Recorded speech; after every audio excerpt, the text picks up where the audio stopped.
I was born at the corner of Maple Avenue and Community Place in FDR's first term, which was a long time ago. His first term. Yeah, first term. Well, he did have 4. And I've lived here ever since. So it's a privilege to have the opportunity to stand before such a group as yourselves. It's not my first time here. The library has a wonderful program of talks, some on Thursday nights, some on Sunday afternoons. So I'm assuming that most of the men here have already blown their leaves or raked them, so they don't have to worry about that, or have given up on the Jets and the Giants, and don't have a game to watch. Otherwise, what would you be doing? But it's wonderful to thank you. It's wonderful to have you all here. Many faces I do recognize. Others are going to be recognized. Anyhow, today is a special day, not only because we're here, because it's the 249th birthday of the U.S. Marine Corps. Are there any Marines in the group? Tomorrow is Veterans Day, formerly Armistice Day. Are there any veterans in the group? Good.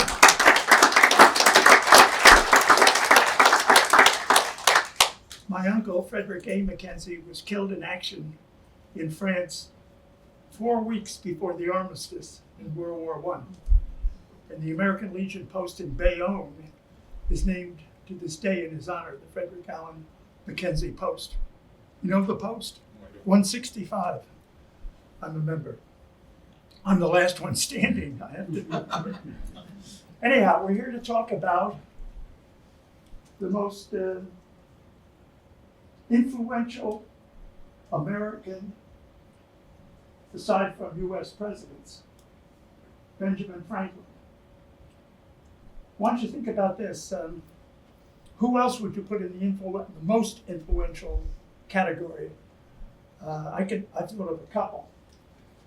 And his only son, William Franklin, with whom he was as close as could be for more than 40 years. Hardly an event went by that William, once he got to be old enough, didn't spend it with his father. He didn't spend time with his mother.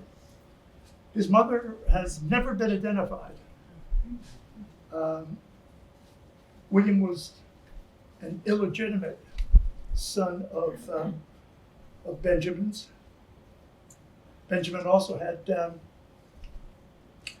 2 other children. He had Francis Folger Franklin, and we'll look at him there. Francis Folger Franklin died of smallpox in 1736 at the age of 4. He was the first child born of Franklin's marriage. We have to put quotation marks around marriage. I'll get back to that. To Deborah Reed. Little Frankie was apparently a very bright, lovable boy. 50 years later in France, Franklin wept when he talked of him. I always thought he would have been the best of all my children, he said. Well, there must have been an illegitimate gene in the Franklin family, because not only was William, where is William? William's well. we can go back to the color. There he is. Not only was William born without the benefit of marriage, but he also had a son, only one son in his lifetime, who also was illegitimate. And that son, who we'll see a little later. Well, leave it to later. Yeah, we'll leave him until later. He'll be out. William Temple Franklin had either 7 or 8 illegitimate children. So what was going on? Anyhow, to get back to the story.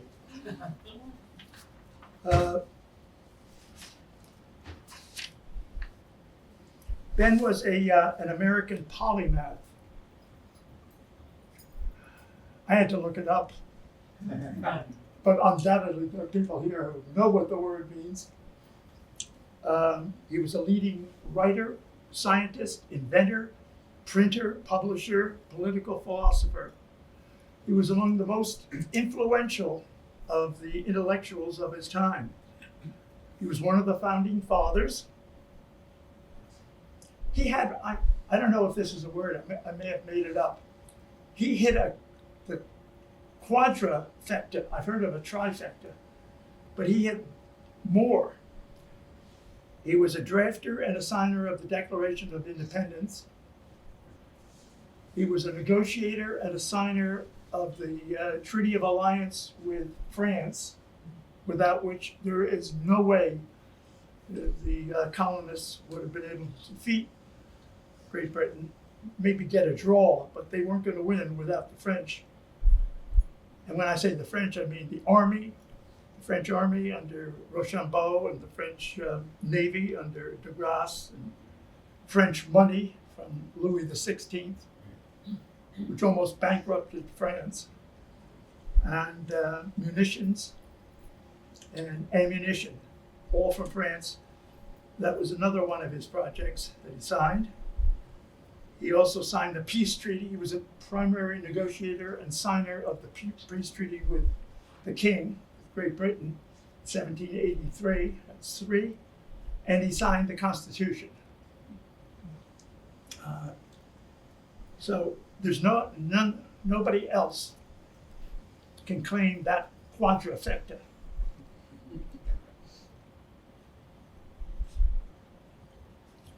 He did remarkable work on behalf of the colonies and later on behalf of the United States. He spent 27 years abroad. Now, he did live a long life. He was 84 at the time of his death, but 27 out of 84, that's 1/3 of his total life. And if I looked at just his adult life, it would be a lot higher percentage. Not only was he devoted to the cause, but, can we get Deborah up? But, here's Deborah.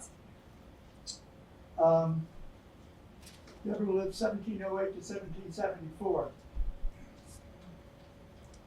Benjamin Franklin met Deborah when he first came to Philadelphia. He was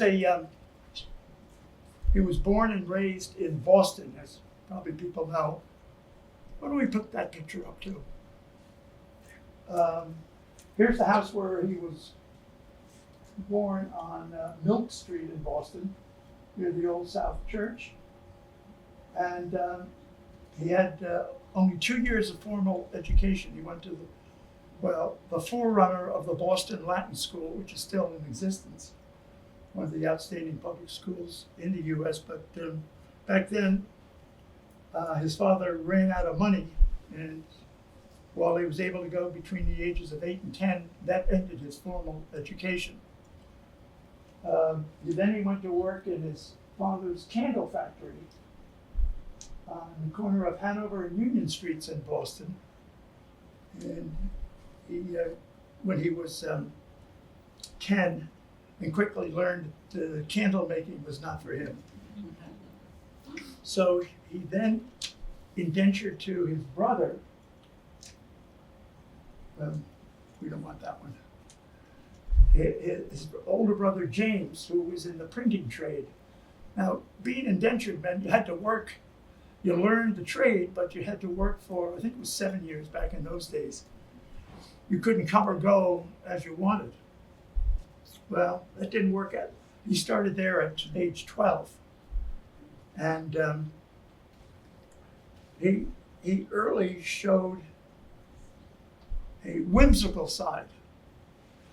Not only did he learn the printing trade and set type for the newspaper that James printed, but he also wrote anonymous letters to the newspaper, which were published by his brother, not knowing that Ben was responsible under the name of something Dogood. I forget what her first name was. A middle-aged widow, very comical and also satiric. Finally, when it was revealed, his brother did not take it well and chastised him. In fact, things didn't go well with the brother, and after a couple of years, Ben could see no future, so he broke his contract of indenture, which made him a fugitive in those days, and made his way to Philadelphia. Ah, there he is. Getting back to Deborah, the first day he was in Philadelphia, he was walking down the street with some loaves of bread, and she was at the family house, and their eyes met, and Ben said to himself, I think she's for me. He was 17 at the time. He quickly found work in Philadelphia in the printing trade. He was good at typesetting, and he also contributed to newspapers and other print media. So he worked for various printers in Philadelphia for a number of years, and he caught the eye of the royal governor of Pennsylvania, a man named Sir William Keith.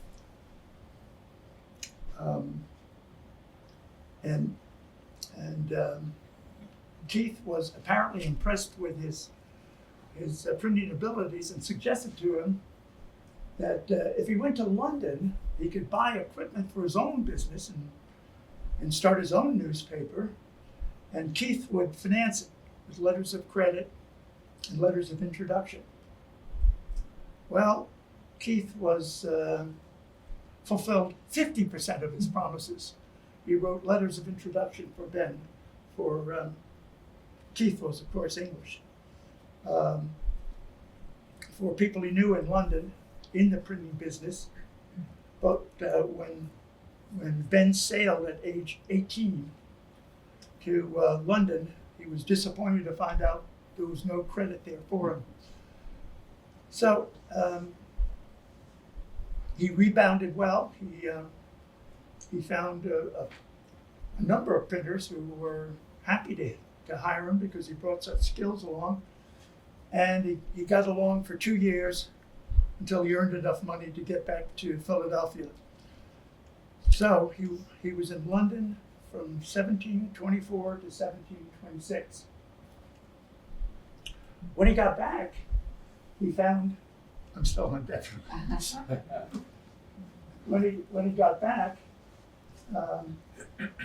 he found that Deborah had married a man named Rogers, who stayed with her for about 3 months until he had a good firm grip on her dowry, and then he went down to the Caribbean, was never seen but again. So Ben comes back and proposes marriage to Deborah. She hadn't forgotten about him, even though he'd been away for a couple of years, and never wrote. But they couldn't marry because there was no proof that Rogers was dead or had divorced her down in the islands, so they couldn't get married. But on September 1 of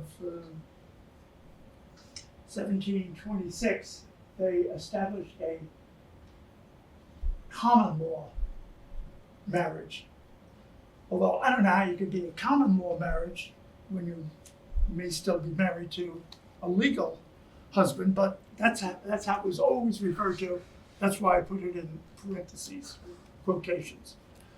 Anyhow, they did stay married from 1726 until 1774, when she died of a stroke. During that time, while they were married, Ben was in London 1757 to 1762, 5 years. Then again, after a brief return to Philadelphia and Deborah, from 1764 to 1775, that's 11 more years. It says she died in 74. He missed the funeral.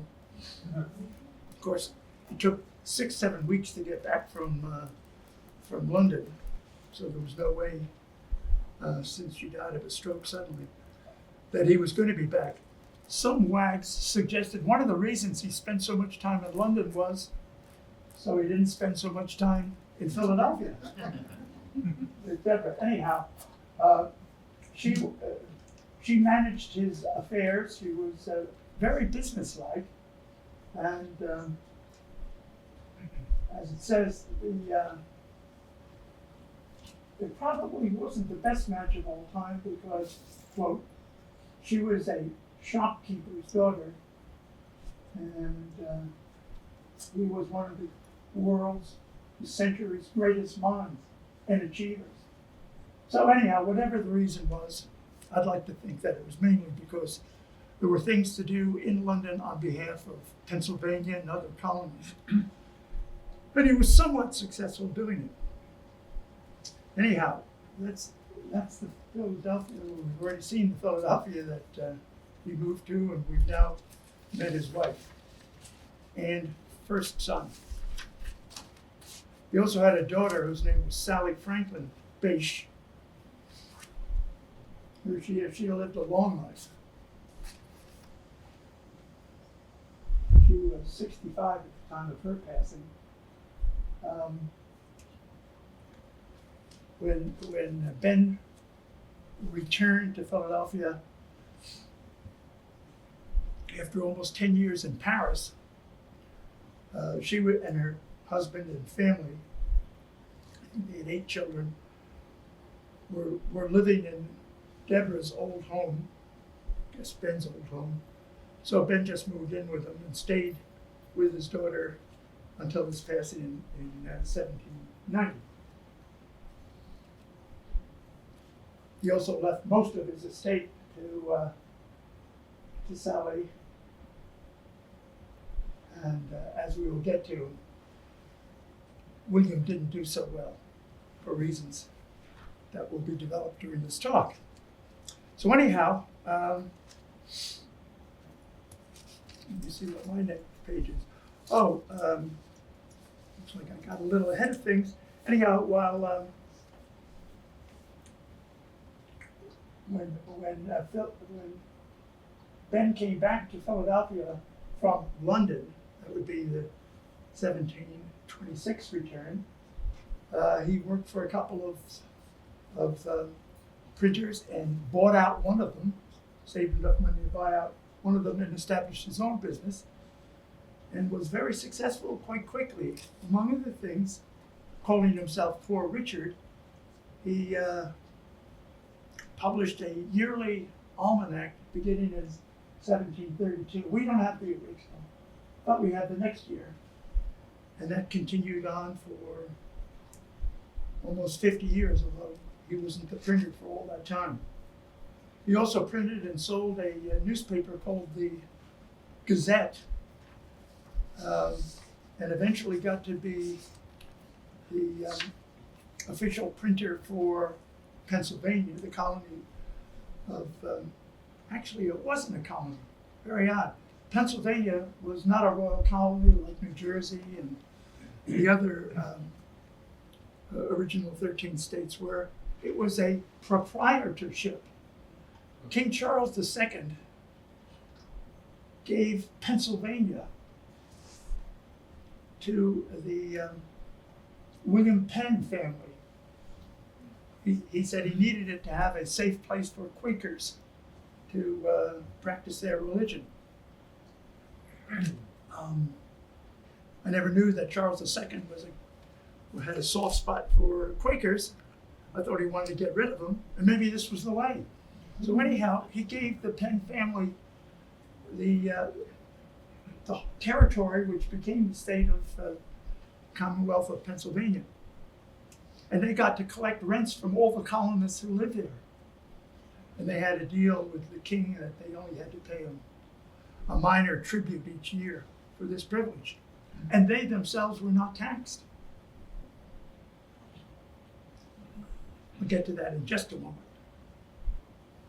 Anyhow,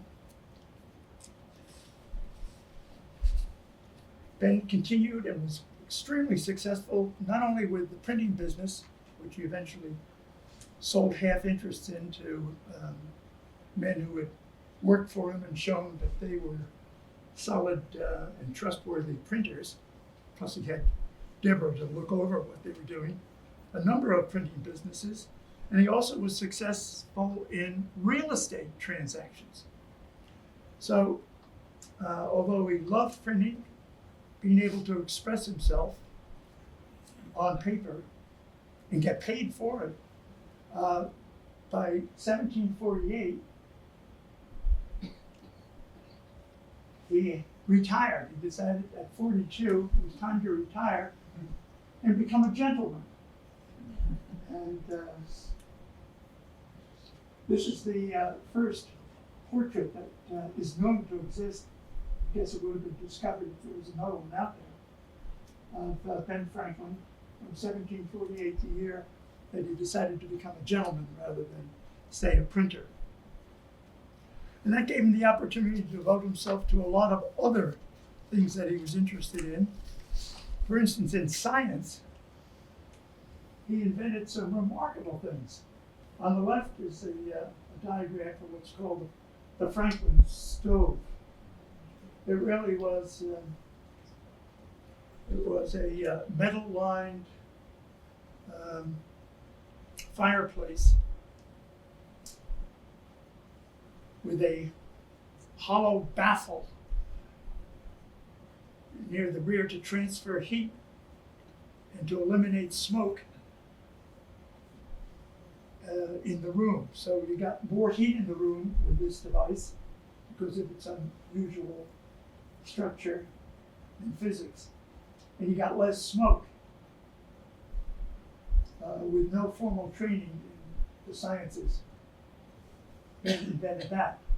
Over here on the right is a musical instrument that used a series of almost 40 glass bowls or goblets of different sizes to produce musical tones by means of friction from finger contact of the operator.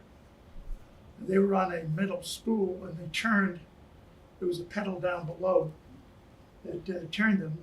So you could actually produce high frequency music that a lot of people found very attractive. And so, in fact,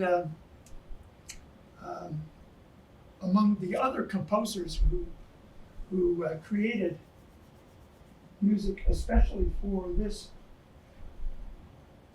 harmonica, it sounds like harmonica without the H, harmonica, were Mozart, Beethoven, and Saint-Saëns. So it actually worked. But that wasn't the end of it. On the next page, we see, on the next slide, I use the right nomenclature. On the next slide, we see a funny looking device, and not clearly at all, a number of Leiden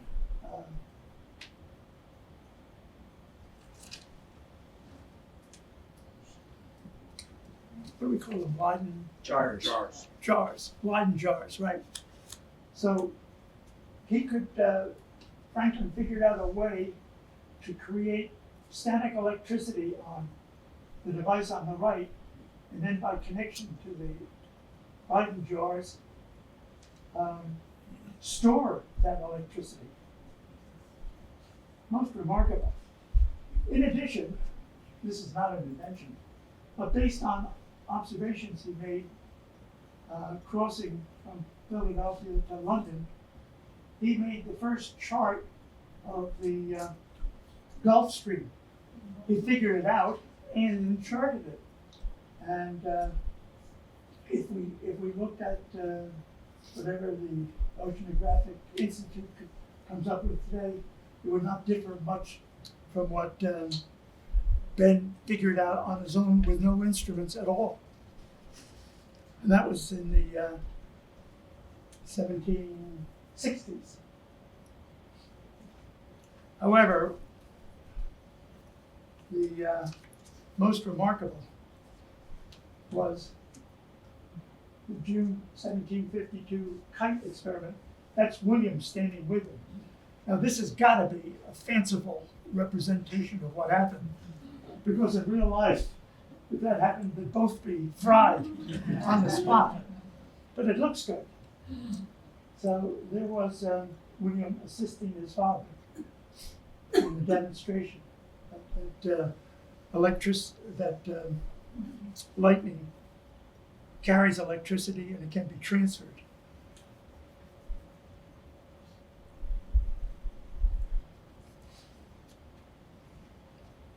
Well, Ben never accepted a penny for any of his inventions. He never claimed the right to commissions based on sales.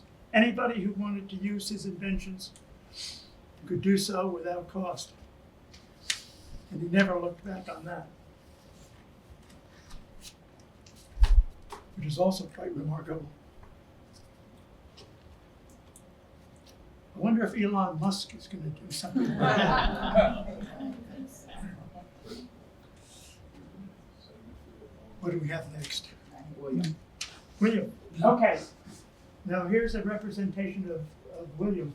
Actually, the painting was made in 1790 when he was 60 years old, but we don't have any paintings of him at an earlier time. Let me tell you a little bit about William. He was born in 1730 to a mother that he never knew. He was brought up in the Franklin household. Now, what was it like when Ben, who was who had been married to Deborah for how many years? 4 years by then, walked in the house one day and said, "Dear, we have an addition." And although she was not particularly pleased with the idea, nevertheless, the two of them raised William as though he were their own. So they had a little practice by the time Francis came along and Sally. But from the time of his birth, Ben alone supported him. He got him educated in Philadelphia. He taught him the printing trade. He got a commission in the King's Army, in the British Army, during the early part of the French and Indian War. I mean, William started as a captain, which, based on my experience in the military, is quite remarkable. But I guess if you have a father like Ben, those things can happen. Anyhow, after his military service was up, but the war was still going on, Ben and William went to Frederick, Maryland, where they met with the English General Braddock, who was the commander of North American British armies. He was going to march to attack Fort Duquesne, which was Pittsburgh. It is still Pittsburgh, but it's not Fort Duquesne anymore. Anyhow, and needed transport. So Ben and William, working together, William was 25 by then, were able to get wagons, carts to transfer army goods from Maryland to southwest Pennsylvania. Unfortunately, they got intercepted on the way, and in a skirmish, Braddock was killed. They didn't capture, so the outing was unsuccessful. The military outing was unsuccessful. Then, 2 years later in 1757, the first time that Ben went to London as an agent. He was the agent for Pennsylvania, the territory of Pennsylvania, the proprietorship of Pennsylvania, owned by the Penns. And he was sent there by the Assembly to see if there was a basis to get the king to change the charter from this private ownership, entrepreneurial territory to a regular royal colony. And if not, at least to get the king to change the arrangement whereby the Penns didn't pay a cent of tax on the whole huge area for which they were receiving money from colonists. So for 2 years, from 1757 to 1762, right? 1762. So for 5 years, Ben and William are in London, and Ben is batting heads with members of Parliament and with representatives of the king, and getting nowhere, because who was Ben Franklin? An agent of a non-existent colony? So he never gave up. And while they were there, they lived on Craven Street in London, in a house that exists today. It's now a museum, but I forget, I think it's number 12 Craven Street. Anybody been there? No, me neither. But it's remarkable that it's been preserved only because he was a tenant of a Mrs. Stevenson and her daughter Polly. So Ben had always was known for his eye for ladies. This never changed. That probably, I'm sure, it accounted for William, but in any event, Mrs. Stevenson was a widow with a daughter. He was there with son William, who was then 30. Well, lots of things could very well have happened. Anyhow, William did other things. He studied law at the Temple Bar and was admitted as a solicitor in 1760, and he had a son also in 1760, maybe 61, whose name was William Temple. Franklin. There he is.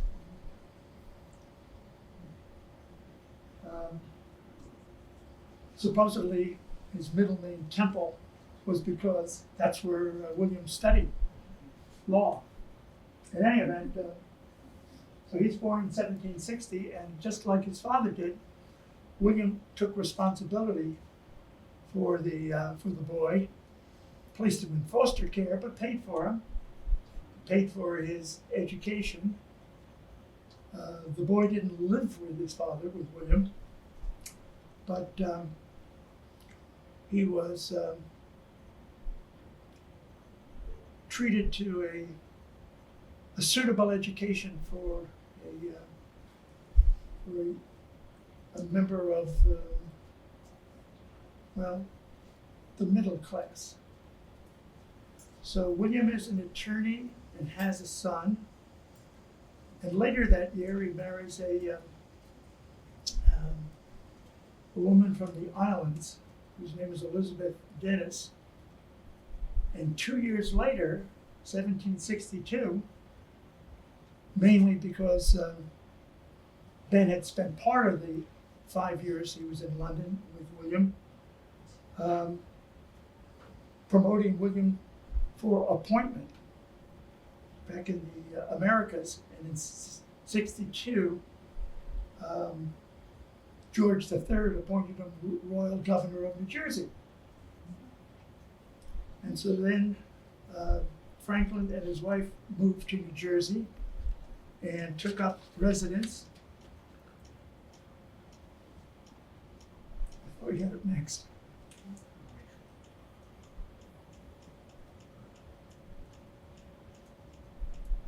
Where did he go? Not there. He got there later.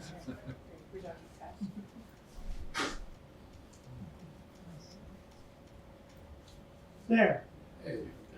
New Jersey had been divided in half on sort of a northeast, southwest bias. And the East Jersey proprietors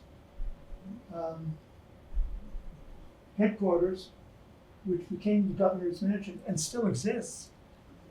Has anybody seen? You have. Isn't that wonderful? Wow. Does it look like the picture? Yeah, it just sits there. Oh, anyhow, that's where William and his wife lived from the time they arrived here, which was 1763, until a rather dramatic event happened in 1776. But we got to get to 1776. We've got 13 years to go before we can get there.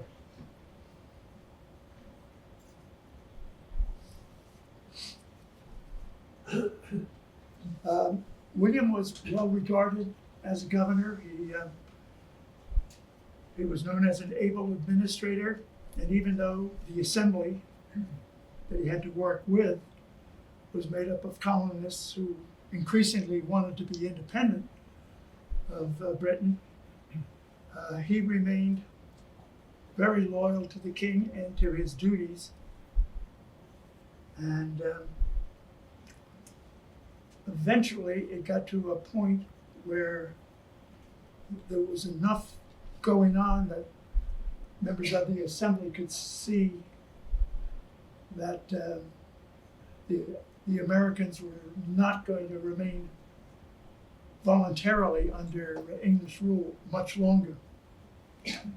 So in a speech that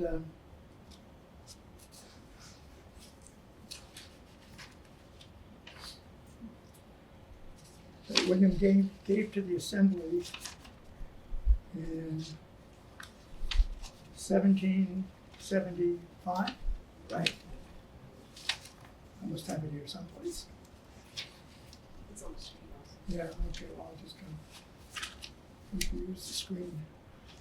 Anyhow, it is the beginning of the year 1775 addressed to the assembly made clear what his position was. It is not for me to decide on the particular merits of the dispute between Great Britain and her colonies, nor do I mean to censure those who conceive themselves aggrieved for aiming at a redress for their grievances. It is a duty they owe themselves, their country, and their posterity. All that I would wish to guard you against is the giving of any countenance or encouragement to that destructive mode of proceeding which has been unhappily adopted in part by some of the inhabitants of this colony. And if you gentlemen of the assembly should give your approbation to transactions of this nature, you will do as much as lies in your power to destroy that form of government of which you are an important part and which it is your duty by all lawful means to preserve.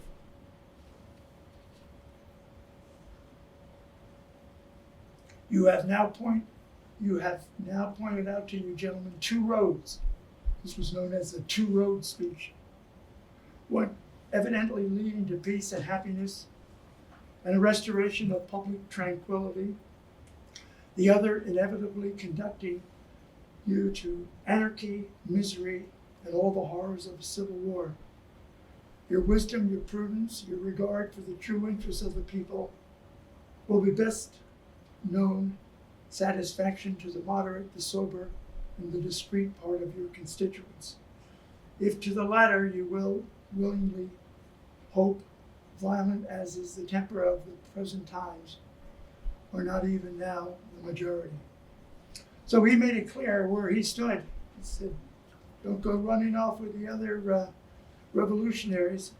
Stick to your duty to the king and to this your colony of New Jersey as members of the assembly. Did it work? No. No, it didn't. But a rather dramatic event happened the next year. Franklin was still advocating for remaining a colony. The assembly was as disagreeable as possible and joined the colonies that were about to declare independence. And somehow the Continental Congress in Philadelphia got hold of letters, a whole packet of letters that William had written to the governor of Massachusetts. His name was Hutchinson, and it also was dedicated to the king, discussing how they're going to have to put down the uprising and that civil rights are going to have to be limited, and perhaps the army is going to have to step in. Well, when the Congress got a hold of that, they sent copies to the assembly. And in addition, they sent an order for the arrest of William Franklin as a danger to the colony of New Jersey. So without any judicial process, the New Jersey militia marched on the governor's mansion and placed him under arrest. And in due course, because he still could communicate to supporters in New Jersey, he was taken to Connecticut. At first he was kind of on parole. That's not a correct word, but it sort of describes he was confined, but he was free during the day. But he continued his written conversations with loyalists, not only in Massachusetts and New Jersey, but elsewhere in the colonies. When that came to light, it was decided he's got to be put in jail. And so they went across state to Litchfield, to the far west of the state, and put in a cell, solitary confinement, used only for prisoners who were about to be executed. And there he spent 8 months, never allowed out for anything. When he got word that his wife was dying, after he was arrested at the governor's mansion, she went to New York to live. And he wrote to George Washington and asked if he could be excused to go to be with her.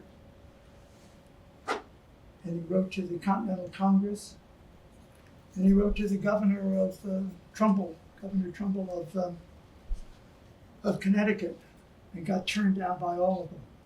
So she died alone. Finally, when he got out in which was 1778, 2 years after the Declaration, he was allowed to go to New York, which was then held by the British, as it was during the entire war from 75 to 83. And he had all his property had been confiscated. Of course, he had no salary as governor. And he joined a loyalist group and carried on sabotage of the Continental Army cause. Eventually he went, when the war was over, he went back to London. Oh, I skipped over something that was important. In 1775, after Ben came back from London, there was a meeting. Ben and William talked it over and said, it's time for you to come over to our side William said, I can't do it. I owe my duty to the king. Of course, all the jobs he ever had, besides being gotten for him by Ben, were for the king. So he was an empire man. And Ben said to him, okay, I can't convince you, but you owe me a duty as your son to come with our side. It won't look good for me if you're the leader of the opposition.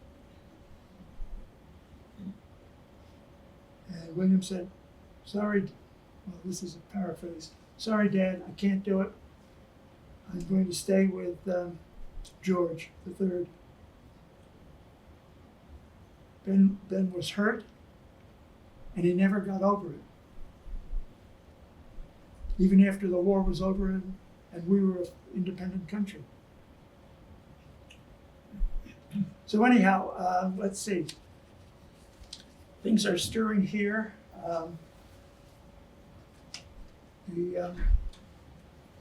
The Congress appoints the Continental Congress appoints a committee of which Ben is a member to write a Declaration of Independence. And here's the representation of Ben. You can see him on the far left as we look at it, presenting the Declaration written essentially by Jefferson to Congress on July 1, 1776. Franklin was an editor of the writing, as we will see on the next slide. This is an original draft by Jefferson, and some of the changes that are shown were suggested by John Adams, others by Ben.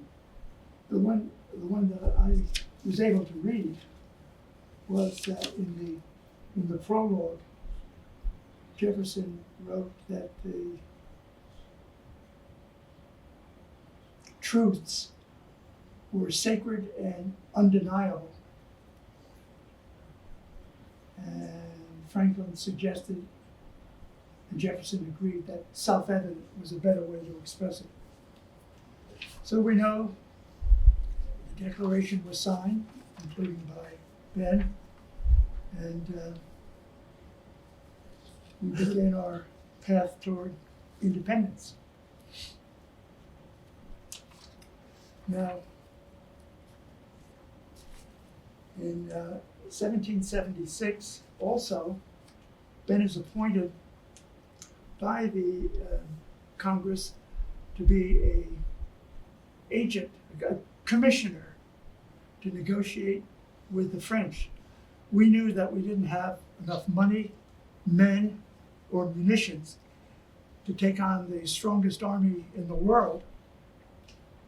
And it was obvious the French would be the most likely, not only because they had men, money, and munitions, but because they hated the English and just lost the last war, the 7 Years' War, and were probably looking for revenge. So anyhow, Franklin and two others were sent to Paris to negotiate. And the chief negotiator on behalf of the king was the foreign minister, Comte de Vergennes.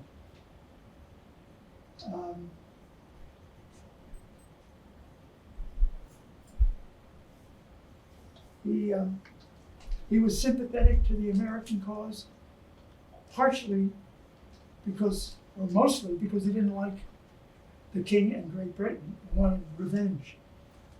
But on the other hand, he didn't want to pour money down the drain in a losing cause. And in 1776, we weren't doing so well in the war.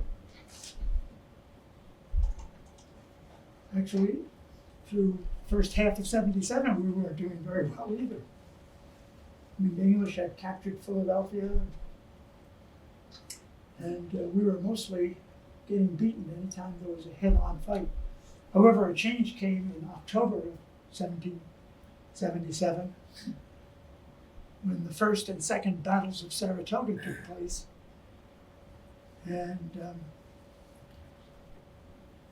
we were able to, the American Army was able to capture the entire British Army of 7,000 men. Remarkable event. Ironically,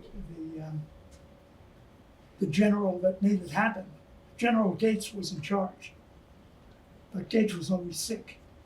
He never left his tent. But we had a general who had done remarkable things in the first couple of years of the war, and he led the important charge that broke the British defense and led to the assembly, the assemblage of all of their army in surrender. That's remarkable. And of course, somebody here knows who that general was. Yes, it was Benedict Arnold. Actually, he was the best general that we had until he went bad. Anyhow, when news reached Paris of this major victory, Vergennes went to the king and said, you know what? We should make a deal with America. So negotiations took place. The major negotiator was Ben, but he had a couple of helpers. Silas Dean, who was later found out to be a crook, was stealing money the French intended for the Americans, and Arthur Lee, who didn't like Ben at all. So Ben did most of the talking. That's, of course, Vergennes on the right. And early in the next year, 1778, Ben and Vergennes had negotiated, the two of them, two treaties. One, a treaty of alliance, which guaranteed that military aid would be provided to the colonies, both with money, which eventually turned out to be 20 million livres. I don't know how much 20 million livres would be today, but I'm pretty sure it's a lot. And 10,000 army men, and the Navy that was in the Caribbean would all be pledged to help our cause. In addition, the second agreement was one of amity, of an agreement to establish commerce between France and the new United States. And approvals having been given, the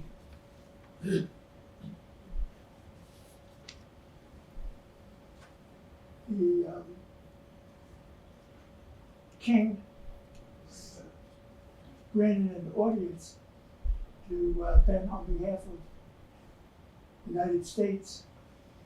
The treaty had been signed by them. This was just a formal presentation to the king. Ben built the world of Vergennes, and like Louis XVI too. Anyhow, so after the those two treaties are finalized,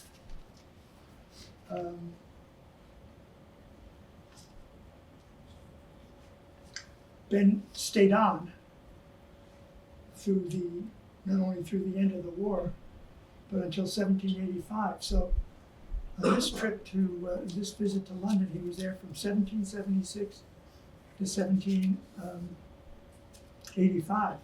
Oh, I forgot to mention, forgive me. He didn't go alone to Paris. He took along Temple, who we've seen, who was 16 at the time, and he took along Sally's oldest son, Benjamin Franklin Bache, who was 6 years old. Can you imagine? I mean, I think that's one of the more remarkable things that he did. He told the mother, "No, he'll be all right. I'll get the best education possible for him."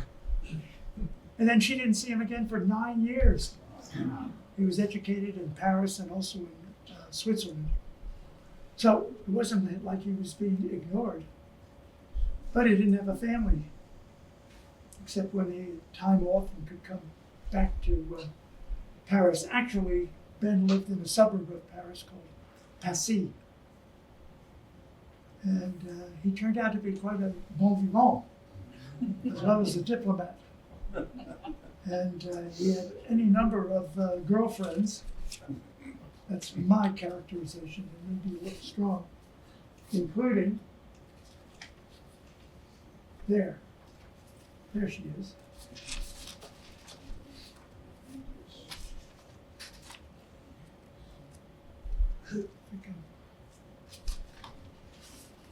And Catherine de Lingaville, Madame Helvetius. I can't read this. Well, let me see if I can read my copy. The caption reads, Franklin was fascinated with her unique mixture of bohemian abandon and aristocratic hauteur. In 1779, he asked her to marry him. Well, he was not married at the time. She refused, just as she had refused numerous other offers from other men because of her devotion to her late husband. Franklin told her that he visited paradise in a dream and found her husband married to his wife. So he said to Deborah, come, let us revenge ourselves. Good line. Who's ever used that line?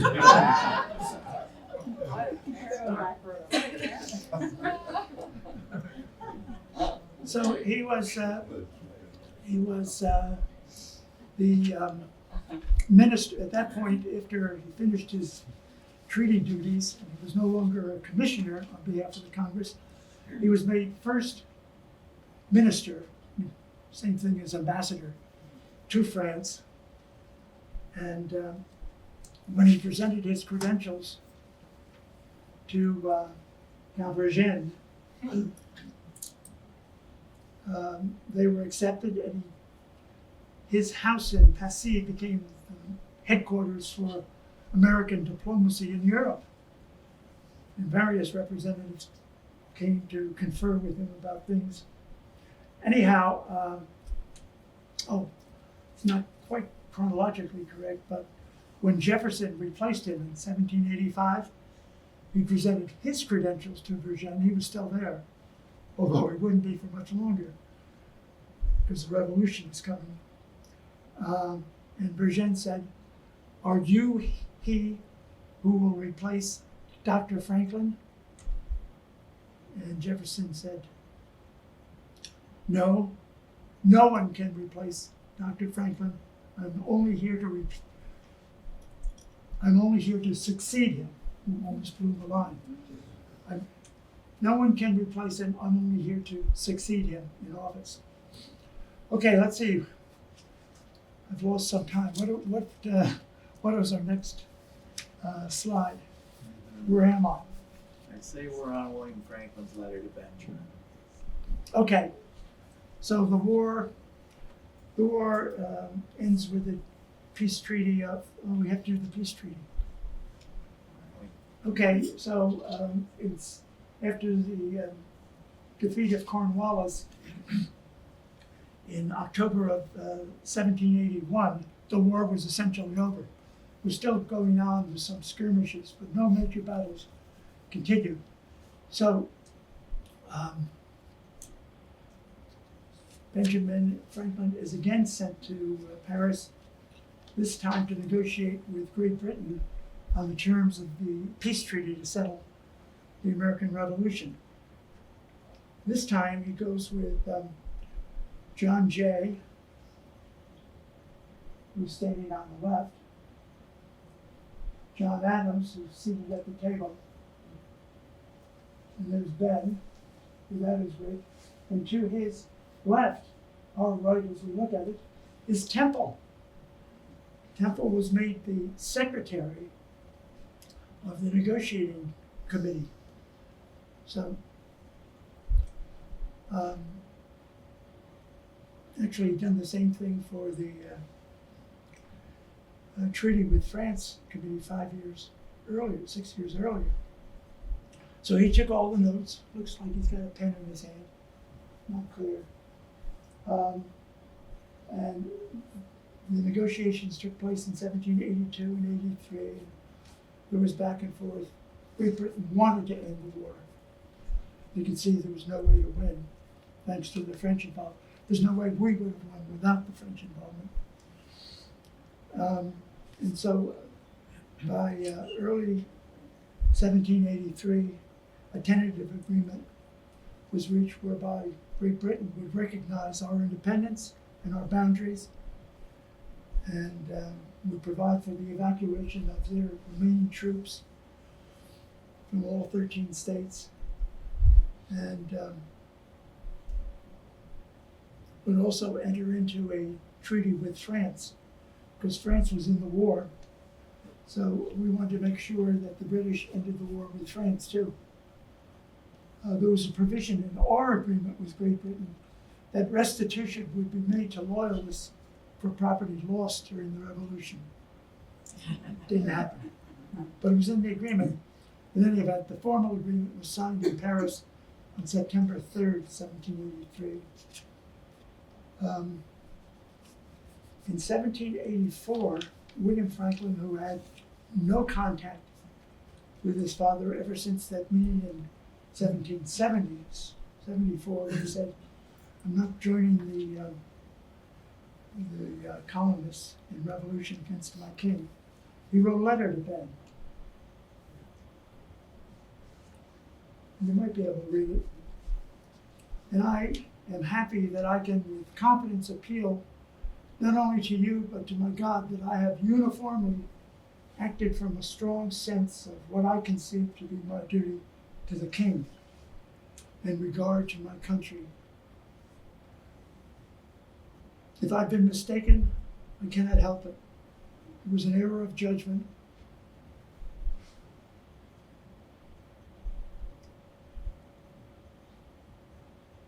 Tomorrow, my conduct would be exactly similar to what it was heretofore, notwithstanding the cruel sufferings, scandalous neglects, and ill treatment which we poor unfortunate loyalists have in general experienced. On a subject so disagreeable, I have no desire to say more, and I hope that everything which has happened relative to it can be mutually forgotten. I flatter myself that you are activated by the same disposition, and that my advances toward a renewal of our former affectionate intercourse, language is a little different then, will be as acceptable to you as they are agreeable to myself. I beg you be assured of my constant prayers for your health and happiness, and that I am, as ever, your very dutiful and affectionate son, William Franklin. Well, sounds like he wanted to make peace with his father.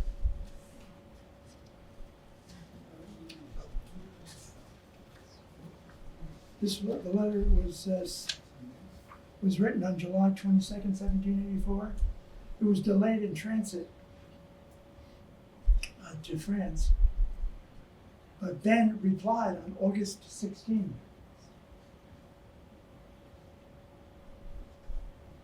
You know, I'm gonna sit down. Sure. Wait, thank you. So let's see what Ben says in the answer. Oh my goodness. Oh my. Don't bend back. Your chair is back. Thank you. I received your letter of the 22nd past. You may read it. And I'm glad to find that you desire to revive the affectionate intercourse that formerly existed between us. It would be very agreeable to me. He must have had his fingers crossed when he wrote that sentence. Indeed, nothing has ever hurt me so much, this is the truthful part, and affected me with such keen sensations as to find myself deserted in my age by my only son. Ouch. And not only deserted, but to find him taking up arms against me in a cause wherein my good fame, fortune, and life were at stake. You conceived, you say, that your duty to the king and regard for your country required this, that I ought not to blame you for differing in sentiments with me in public affairs. We are men, all subject to errors. Our opinions are not in our own power. They're formed, interesting spelling, and governed much by circumstance that are often inexplicable as they are irresistible. Their situation was such that few would have censured your remaining neutral. Though there are natural duties which precede political ones and cannot be extinguished by them. This is a disagreeable subject. I drop it. And we will endeavor, as you propose, mutually to forget what has happened related to it as well as we can. Wishing you health, more happiness than it seems you've been lately experiencing. I remain your affectionate father, B. Franklin. Well, there are parts of Ben's letter that says, yeah, maybe there's a chance that they'll get back together. But the words of the personal offense against him by his own son in something as important as the cause of independence tells you that he's never going to agree. He's never going to accept William's apology, and he's never going to revive affectionate intercourse, whatever that meant. Anyhow, so that was the end of the communication in 17, actually it was the end of the communication period. But as I mentioned before, Ben was going to return to Philadelphia a couple of years after the peace treaty with England was settled. So he left in 1785 and took Temple and grandson Benny, who was then 15 years old, with him. Ben was 79, and on the way back there was a meeting arranged in Portsmouth, England, which is on the Channel, South Coast. So Ben and William met for the last time, and there was no discussion of reconciliation. They had some business to talk over. Ben wanted William to give a deed to some of his lands in the Americas to Temple, which he did. And Ben delivered some of his books to William, and then Ben continued on his trip to the United States. That was their last meeting. So they had a meeting in 1774 and a meeting in 1785. And the two letters that we looked at, and that was it. There was no way of putting the relationship back together. But Ben wasn't done. He became a delegate to the Constitutional Convention in 1787. And although he was weakened by ill health, he made contributions that were important.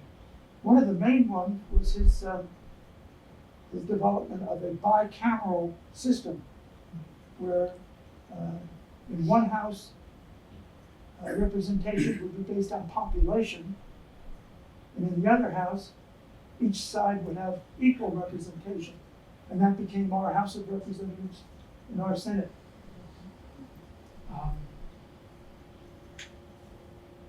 It took 4 months during the summer of 1787 to get to the draft of the Constitution.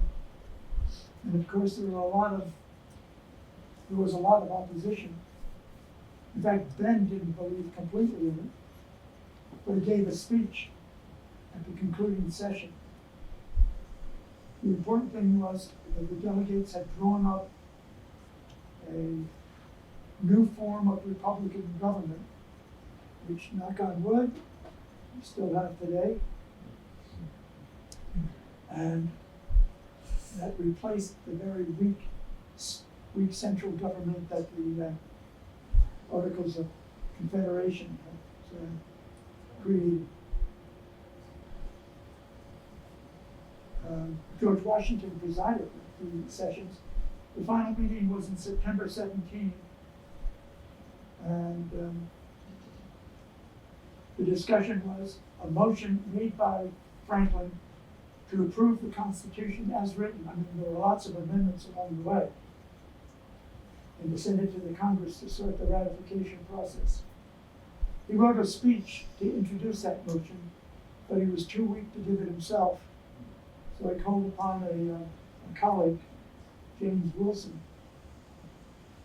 to give the speech, encouraging the delegates to sign the Constitution as it was.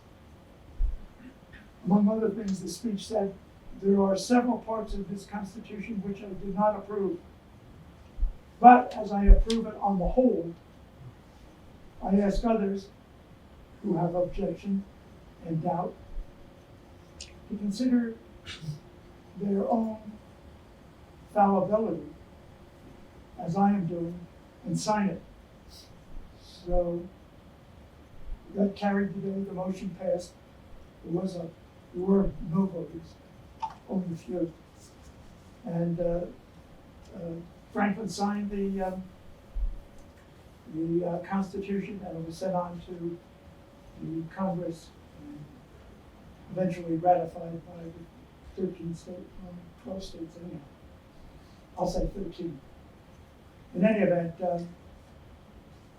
we had the distinction of being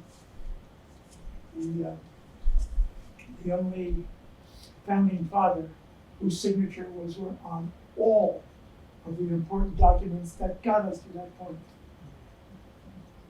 In the middle of 1778, the next year after the Constitution was approved on the committee, he drafted a will. He'd done a number of wills in his lifetime. This will says, to my son, William Franklin, late governor of the Jerseys, I give and devise all the lands that I hold or have a right to in the province of Nova Scotia. They're all worthless. I give him all my books and papers. He already gave them to William, which he has in his possession. And all debts standing against him on my account books. He had insisted William pay that when they met in Portsmouth in 1784. The part that he acted against me in the late war, which is of public notoriety, will account for my leaving him no more of an estate than he endeavored to deprive me of. Harsh. Although it doesn't really go to the story and it's too late to talk about it. But the next year, he executed a codicil to the last will and testament. He bequeathed 2,000 pounds sterling to the city of Boston, his hometown, and Philadelphia, his adopted hometown, and to the Commonwealth of Massachusetts and Pennsylvania, with specific instructions on how they should utilize and dispose of the sum over the course of 200 years.